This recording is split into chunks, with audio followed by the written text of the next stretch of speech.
Welcome to Real Estate Agent Superstars, where we interview successful real estate agents on what they're doing to be so successful.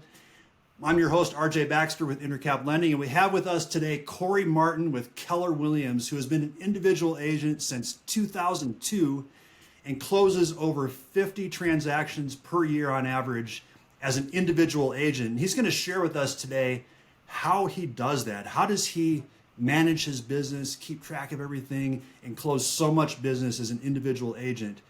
So let's get talking to Corey. Welcome to the show, Corey. Hey, thanks, RJ. I appreciate you having me on. This is great. Absolutely. I'm excited to have you. So tell us a little bit more about yourself. You've been in business since 2002. That's a long time. What did you do before you got into real estate? It's a lot of gray hair, you can tell. But right. So Denver native. I grew up here right in the tech center, born and raised. I went to college. I went to the Citadel in Charleston, South Carolina. And I came back. I graduated in 99, was going to go into the Marine Corps out of college, ended up declining my commission. And then what happened, obviously, 9/11 happened in 2001, and I tried to go back. I actually tried to go to OCS to get into the military. And all my buddies were going off, obviously, to war and different stuff like that. And I ended up... What's OCS? Officer Candidate School. So that's where you would typically go right after you graduate from the Citadel to do all your, as you graduate as a second lieutenant. So anyway, I was planning on doing that, but I got put on hold. It was a long, drawn-out process, and my dad said, hey, have you ever thought about real estate? And there's a gentleman in the business, some people may know him, Steve Schultz has been in the business forever. He's one of the Keller Williams owners for our office. And so he went and said, go meet with Steve. And I met with Steve, and we sat down, and he said, if you're anything like your dad, you'd be successful in real estate. So I ended up getting into real estate. It was kind of a funny trickle into it. Wasn't supposed to happen. And then it just, it took off from there. So kind of a crazy start on how I got into real estate to begin. It wasn't like a passion or a dream of mine or a family member or something like that. So, gotcha. So something must have clicked because you have the longevity at this point. You have the success. Did it take off right away for you, or did you have some early struggles? What I was blessed to join. I started off as an individual agent for a few months, and then I got on the Kiker team, which is still a team within the tech center. Pam Kiker, Chris Kiker, and that was a great foundation for me to start to learn how the business was supposed to be done from the ground up. So I was with them for several years, and that's when you could find properties for $80,000. I was doing a lot of sign calls, open houses. We had this thing called HUD leads when there was a lot of foreclosures, not for a lot of them, but there was, that kind of stuff. But I was consistent since day one on building my database, and we'll talk about that a little bit. For me, I think, and again, we'll get into this too, but being organized from day one and building that database has really made my life easier year to year to year as I've, progressed in real estate. So. Yeah, absolutely. I've done the same thing in my business, and it's invaluable to be able to look back on all that data. Correct. Yeah, definitely. Yeah. So how much of a factor do you think it was with your military background going to the Citadel and being so organized? I still to this day, it was one of the worst places I've ever been to in my life, and I mean that in a good way, but it was the best thing that ever happened to me. It was unbelievably invaluable. It was valuable. It was the discipline that they teach, the attention to detail. I remember I played soccer at the Citadel too. I was a pretty good soccer player here in Denver, and it was a D1 school, so I got to play D1 ball when I was out at the Citadel.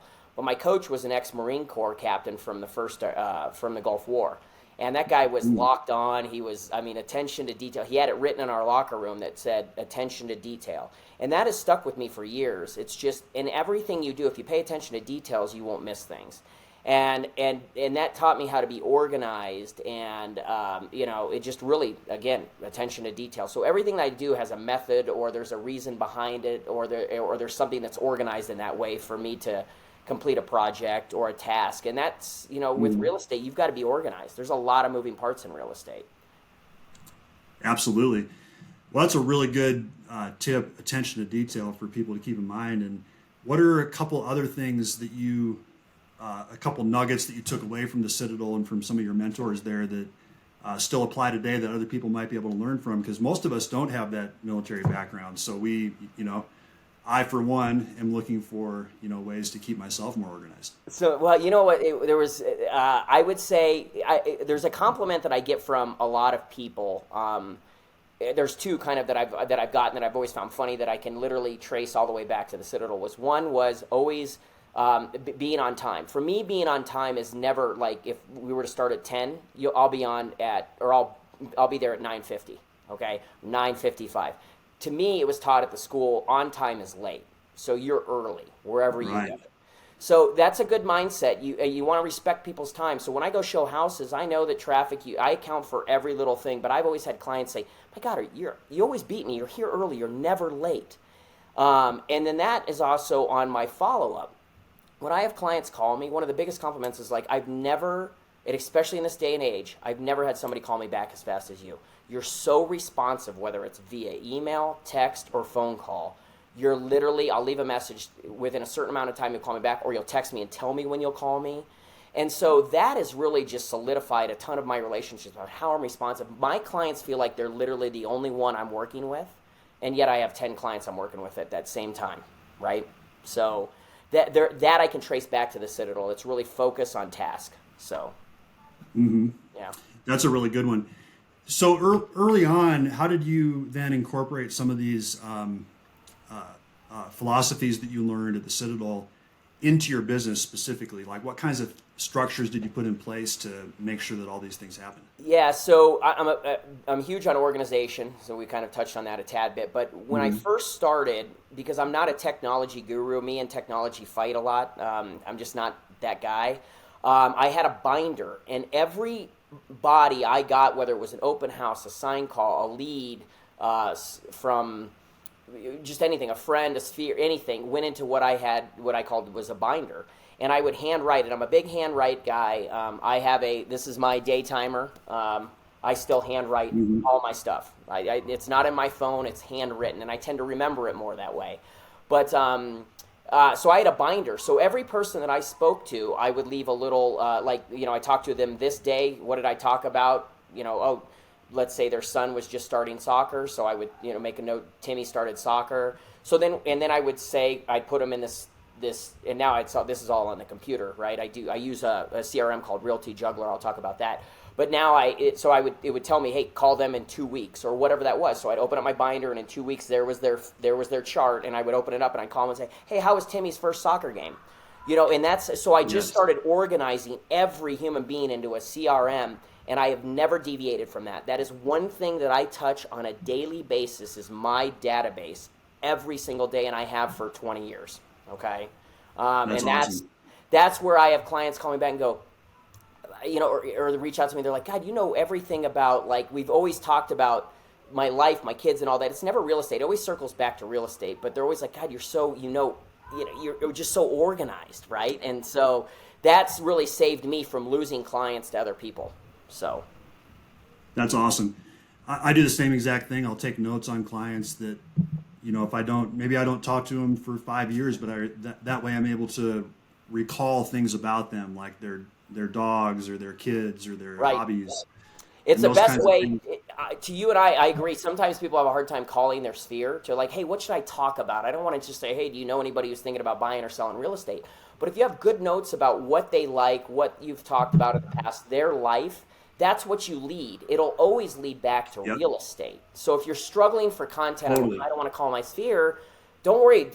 Don't talk about real estate. They will come back to you. I promise you. They'll always come back. How's the market? Rates are crazy, right? I've heard this and that. They'll come back. Talk about their life, though. So totally. And the thing that I've realized is that I want to remember everybody, and I remember a lot of them just, without looking at the database, but by writing it down, it helps me to recall that information. Sometimes I can't remember. Or there's something like I remember one thing but not the other thing, and it's in the database. So, they're into soccer. So maybe I'll ask about how the Denver team's doing, or exactly, or their kids play soccer or whatever it is. So that's a great tip, and I think a lot of people fall short on that, on the databasing. Definitely. So tell me more about your database. You kind of touched on the system that you use. Have you always used the same one, or have you evolved through the years? Yeah, I use now what's called Realty Juggler. I think they're out of Colorado Springs, to be honest with you. It's a very simple system, and I started using them back in the day when they were kind of fairly new. I had used Top Producer, which I think a lot of agents are familiar with, for many, many years. But there was things I didn't like about it. And as I mentioned before, I'm not a technology guru guy. I don't chase the next shiny technological advancement thing. That's just not me. So what I like is a system that is simple, that serves whatever purpose it is for me, and it works with me, right? And I've always said the best CRM for anybody is the one they're going to use. So for me, what it does is it really does a good job of a notes page, and then it also does a good job of my calendar and showing me who to call that day. And then it also has a drip system and all that. They all do now and that kind of thing. But my biggest thing is touching base with my clients on a daily basis, and that's a scheduled thing. Like I said, I do every single day. And for me, that system it's very simple, very click and play, easy for me to use, and I like that. I don't need all this crazy different stuff. I'm very simple, and that's for me. So well, simple. I mean, like you said, if whatever database you use is the best one, and if it's simple and that's what you need, then that's perfect. Totally. And I think, to be honest with you, for people that are I think it's $100 and some dollars a year or something. It's some. Wow, maybe it's like it's unbelievably inexpensive. And for people that are just starting out, you don't need to pay Top Producer thousands of dollars a year or these other ones. They're not bad. But don't feel like you have to do that. Just get one that you're working on, and as you advance your business, once you've learned to use the system, you could look around for something. But again, it's just using it on a daily basis, in my opinion, is what. That's a really good point. So do you have a particular time block where you sit down and call the people that pop up in your database every day? That's a great question, and I get that a lot. I used to do that, but as you get busier in the business, I think you need to be more malleable. Okay, you need to understand, like in the morning, 8 o'clock might hit, I might have 3 emergencies on a couple deals that I've got to jump on that I'm not going to call at 1 o'clock, right? So I have become where the night before I usually plan a time in my day timer. Like, this is when I'm pretty much planning on doing my hour worth of calls, right? But then I'm also knowing that, hey, listen, if something comes up, I can move that around. And I'm okay with that. I think in this business, you've got to be reactive. Like when my phone rings, because I call people back, I'd rather talk to that agent real quick, solve that, and then before calling them back later. So a lot of times I'll move things around. It just depends on my schedule. But I would say that's just me, and that may be tough for people. But in essence, I started off time blocking, and I do think if you're starting off to really focus on your CRM and your database and making those calls, time block it on a daily basis and just do it, especially if you're not handling 6 or 7 deals, fortunately like I am at a time. If you've got 1 or 2, you certainly have a little bit more free time that you could schedule that. You should, so. Yeah. So when you do your hour, do you shut everything down so you can really focus on it, or how do you? I tend to do that, and I recommend that you do that. Turn off your phone. Don't check social media. That's another thing that I've gotten into. I have on my CRM now, or on my day timer, I have points when it says that, okay, at 12 o'clock I'll check Facebook for 15 minutes. So I won't. My goal is to not jump on there every day because it's a trap. We all know it is. So I actually set up time blocks to where I do that, and then because otherwise you get sucked into it. So, but yes, I highly recommend that you set time blocks for sure. So, yeah. Yeah. So how do you stay responsive to people when you're in that time block or when you're doing something like this?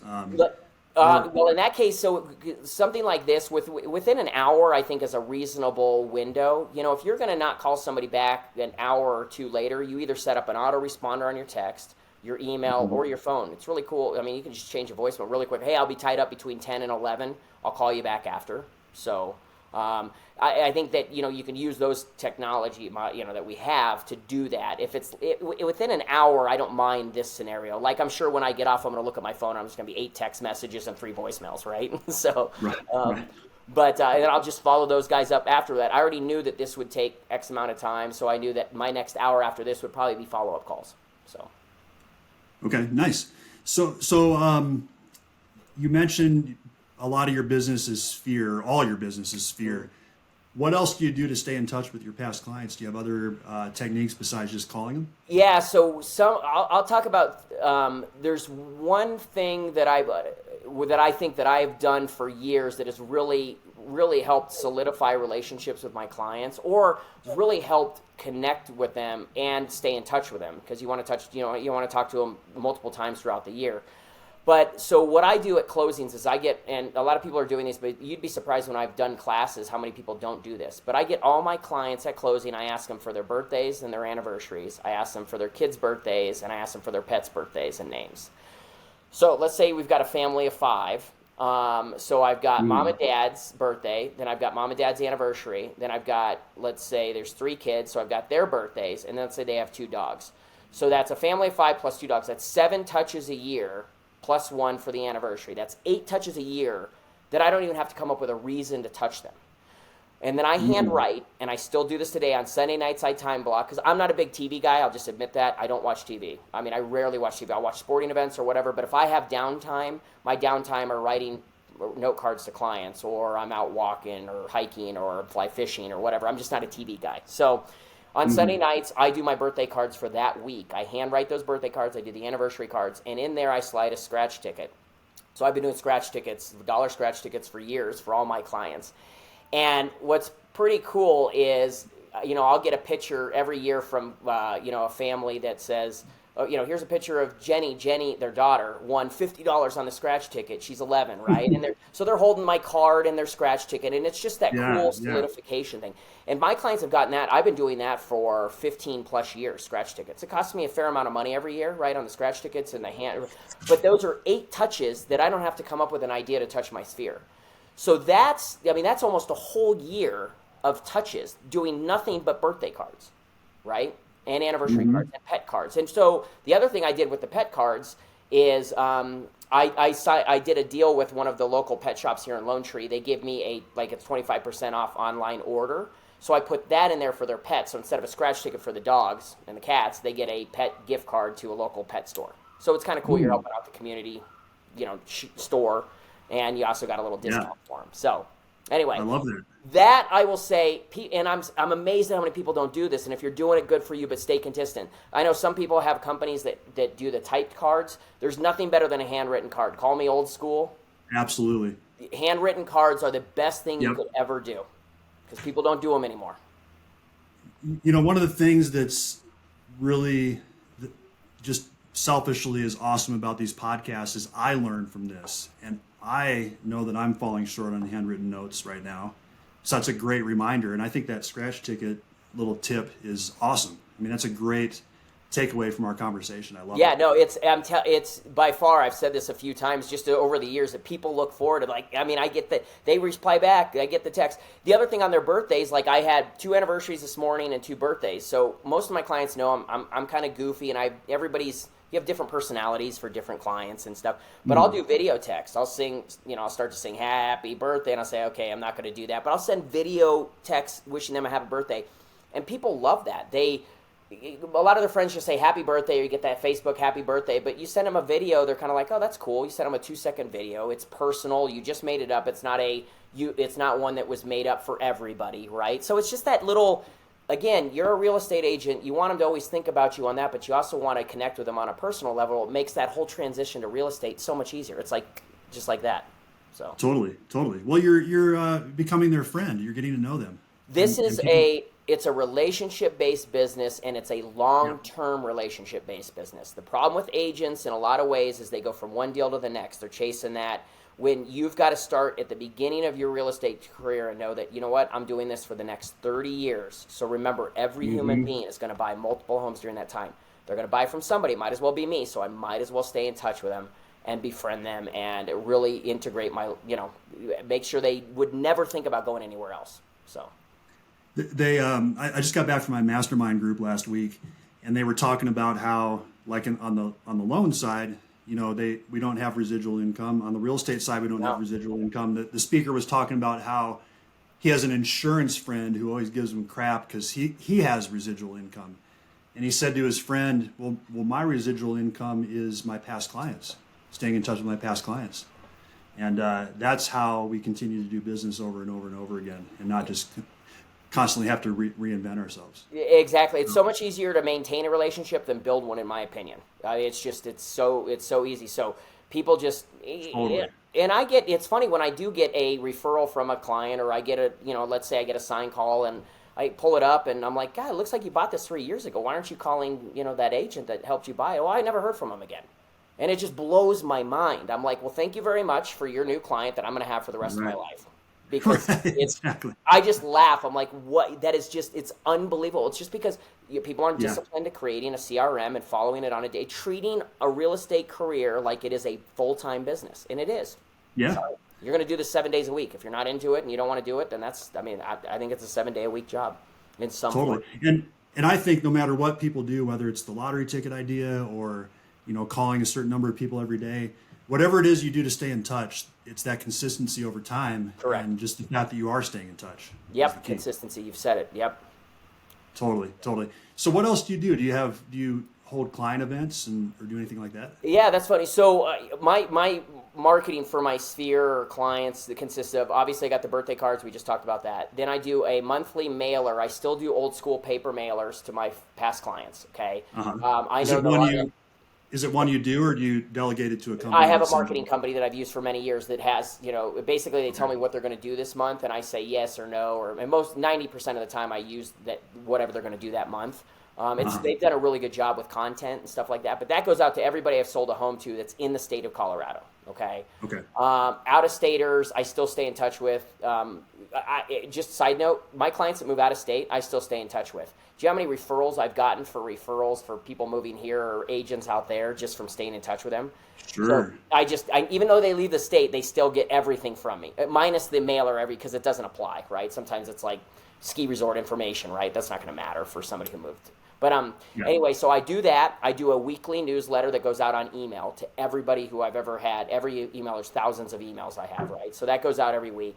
And then I do multiple Facebook, Instagram posts during the week, whether it's solds, coming soon, client review, that kind of thing. So I've got kind of a really decent, I think a very simple but organized system on a weekly basis that I do for my past clients. So, people might be listening to this and thinking, man, an email a week to my past clients, that seems like a lot. What's your philosophy behind that? So there's so many platforms. I happen to use one called MailChimp. People are probably familiar with it.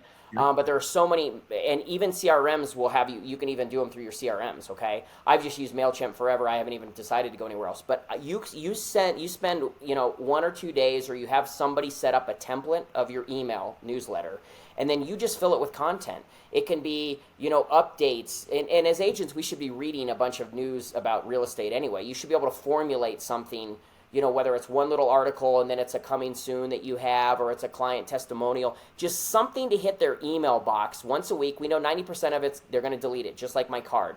But it's just that repetition that Corey's in the business. He's doing it every day. Corey's in the business. He's doing it every day. So when they're at the water cooler at the office and Jenny says, oh my God, we're getting a divorce, we need to sell the home, you got to call my agent Corey. He's awesome. Because he just got the newsletter on Friday that day from me, right? It's ingrained in their head.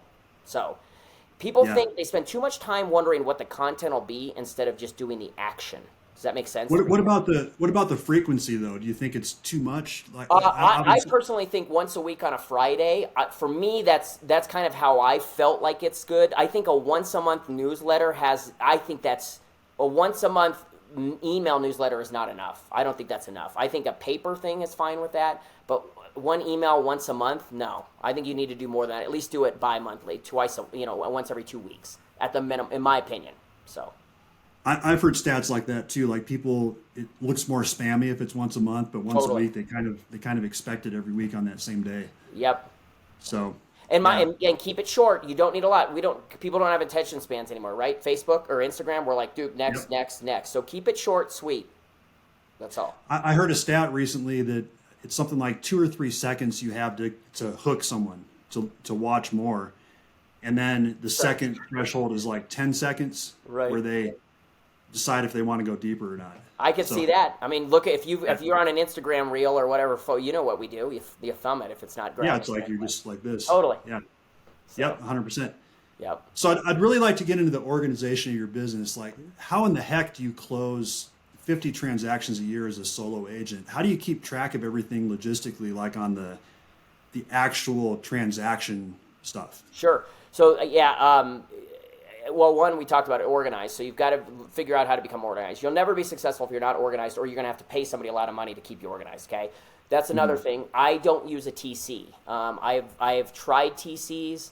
I just can't do it. So for me, and everybody's probably going, I can't believe you do that many deals without a TC. Honestly, when you're organized and you have a system of when you get a new deal under contract or whatever, it's extremely easy.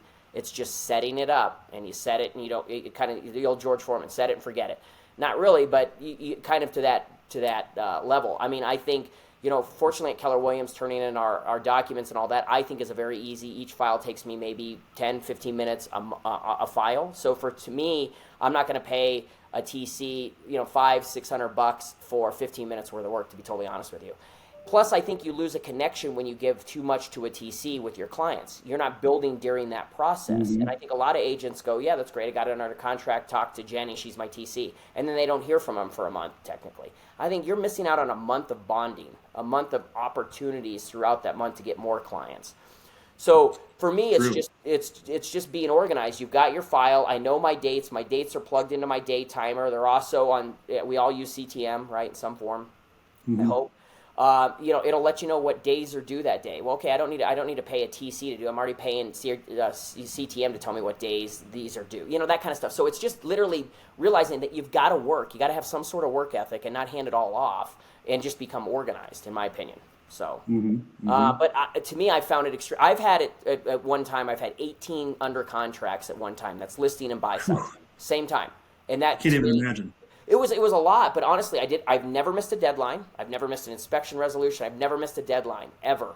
And so that's accounting for a lot. That's a lot of transactions. I've never had people think I have all these people working with me, and they don't. It's just me being organized. And I enjoy work. Don't get me wrong. I probably work maybe a tad bit more than the average agent, but I enjoy it, and it's rewarding. How many hours a week would you say you put in? I mean, I'm a morning guy, and I'm a big, I'll just throw this out. If you're not taking care of yourself, you can't take care of your clients. So I've always been a big fitness guy, like stay in shape, eat healthy, do your best. So I'm a big morning guy. I get up at between 4 and 5 every day, and then I go to the gym in the morning. I'm a morning gym guy. It starts my day off. I love it. Like, it just gets the energy going. So that's me. I get up in the morning. I love my mornings. And then I start from there in the morning, and I'll work most of the day. I'll even work. I try to stop. I've gotten better at it. I've tried to stop, later in the evening and spend more family time, but I'm still available if I have a client that works late and that kind of stuff. So hours, I could never even remotely tell you how many. It's probably it's certainly more than 40 hours a week, I can guarantee that. But it's quite a bit. And I do work on Saturday and Sunday. There are days I do take off. Like I love fly fishing. I mentioned that before. I'll let clients know I'm out. I've got that on my phone. I think it's neat. If you're going to be gone for the day, people respect that. But let them know you're gone, right? Let them know on your voicemail, hey, I'm gone. It's Saturday. I'll be out hiking. I'll be back in the afternoon. If you need me, I will call you back. That's really easy to do, but it lets people know you're going to call them back. Or, I'll be honest, this is something that I've been doing a little bit on. I've actually got an agent now that I've transferred my phone number to, okay? An agent, that I've got a relationship with that can call and be a voice. Hey, listen, Corey's out right now, but I'll take down this information. I'll call you right back. That says a lot, guys. So that's something you could look at doing, and you can pay them on an individual basis. Somebody who's maybe not as busy, but it's a licensed agent, so they can answer questions about a property if somebody's calling on it. So. Okay. Those are some great tips. So where are you taking this? Are you happy with where you are? Do you plan on building some more? Where do you see yourself in a year or 2 years? Yeah, so it's funny. People are always like, "Wow, why haven't you grown a team?" And I have nothing against a team. I have friends that run highly successful teams, the whole 9 yards. But I would say there's a lot of people out there that are individual agents that can really do what I'm doing. They just need to become organized, right? And so for me, I enjoy what I do because I like the people. It's really the people side of this that I really, really enjoy. Yes, I'm not like a house guru where I'm driving down the street and going, God, I love that house, that house. It's more the relationships. I like the real estate side. It's fun, but it's the relationship side. So for me, I plan on doing this. I can't imagine stopping. One thing that I've spent so much time on my clients, I never really got too much investment real estate for myself. I've sold all mine over the years. So I'm actually working on getting more of that right now, kind of, that retirement idea per se. I mean, I've been really good, and I would suggest this to everybody. Start retirement account, however small it is, as early as you can in life. I'm just going to tell you it's the best thing you can do. In some form, whether it's the true financial way or if you're buying rental properties or whatever. Think retirement early. Don't wait. You're going to hate yourself if you do. But But anyway, so I don't really plan on deviating a lot from this. I will say the one part of my business that I'm working on, because people always wonder, like, well, it sounds like you have a perfect, nobody has a perfect business. We're always trying to tweak. Right. Me is social media. I have a love-hate relationship with social media. RJ, you and I were talking about this in the beginning before we got on. That's the one struggling part that I have. I'm not really that guy that's going to take a picture of my meal and say I'm here today and then I'm over here tomorrow and I've got 15 posts a day.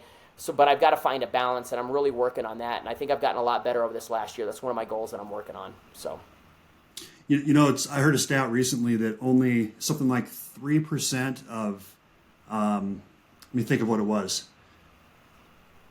1%, I don't know, I can't remember exactly, but something like 3% of people found their agent on social media.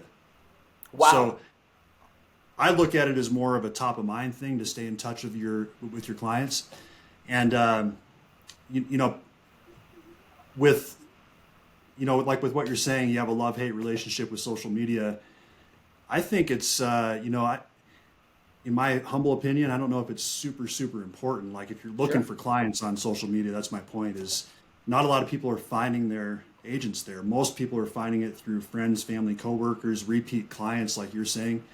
And that's the heart of a strong real estate business. That's great. That stat's interesting. I'm gonna look that up just to see, because I think people feel like that's the next way to grab future clients. And if that stat is correct, man, that's clearly not. It just goes back to that old school business. It's a relationship, long-term business. If you have that mindset every day, yeah, it's going to take some time for you to grow that business. But if you do it right, you're going to be very happy down the road. I can promise you. Totally. Well, any other words of wisdom that you'd share with other agents that are listening to this? I would say, right now, interesting market. I think we can all say that. Most of the agents that I've spoke to, and this may not be across the board, but a lot of high-producing individual agents, teams. A lot of people are about 50, 60% less than where they were last year or the year before. We've got a lot of sellers that have the golden ticket interest rate that they're saying, and they're not moving. It's just an interesting market. So I always find these markets fun because it's a good way for you to focus on your business. If you're not busy showing clients, well then, you know what? Focus on getting your database just fine-tuned. Focus on the daily inner workings of your job, or of real estate, so that when things do get busy, you've got the wheel is spinning and it's working good, right? So it's a good opportunity to kind of go back to the basics and really get everything running right, even though you may not have as many clients, but get all that ready, because at some point it's going to come back. So just understand that. You're going to get busy again if you're doing these things. So I would say, it's an interesting market, but use this time wisely, build, really work on the fundamentals of your business. So Awesome. So, you're really a unique agent in the fact that you can close so much business on your own like this, and how organized you are, which is awesome. I have an interesting question for you. If the president were to call you and they have a special project for you, what would be that special project? Oh gosh, mine. You know what mine would be? Honestly, it would be communication, and I would say that is over the years. And I was talking about this the other day. If there's one thing I know for a fact, that I have salvaged real estate deals, that if I was not involved in that deal would have died. It was solely because I was able to communicate to the other agent. And not taking anything from that other agent, but it was how I presented things and how we discussed it, things worked out. So if there's something that I've always been a very good communicator. It's always trying to solve, it's a win-win, both sides. You go into that, it's not that hardball, cutthroat, that doesn't work. Sure, maybe it does in certain scenarios, rare, but it's communicating with other agents. I am huge. I don't think I've ever done a transaction in all these years where the other agent isn't like, I would never do another deal with Corey Martin. In fact, agents, they know who I am. They know, hey, man, I'd love to do a deal with this guy. He's great. He communicates well. He's got good clients, whatever, that kind of thing. So to me, it's like, I think if the president, they would say, hey, teach a class on how to communicate with other people. And I would love to do that. I'd love to talk how to take things, how to really, because I think that's, honestly, with this younger generation, I think that's going to be a harder scenario. They spend a lot of time on their phone, right? The younger real estate agents that are coming in. Communication, that face-to-face, that being able to talk, I think that's a unique talent, and I think I would love to be able to kind of, if I had that opportunity, to talk more about that, right? So, yeah, I think that's becoming a lost art of It that, certainly the is. communication with the younger generation. It's funny when I get deals or transactions and it's all text. Like I got an agent that's just texting me all the time instead of picking up the phone and saying, "Hey Corey, this is where my clients are coming from on this, right? So let's have a conversation." Good. You can't solve a lot on text. So just that back and forth is God. It's so valuable. It's So super valuable. One thing we do in our business is we call all the parties every Tuesday. great. And I think, even if you're emailing and texting, it's to have a conversation at least once a week at a minimum. Is a lot of things happen during a conversation. They do. And It opens up a lot more doors. Totally. And it boggles my mind. Sometimes I have agents tell me, "Don't call me. You just need to email me. I don't want your phone call."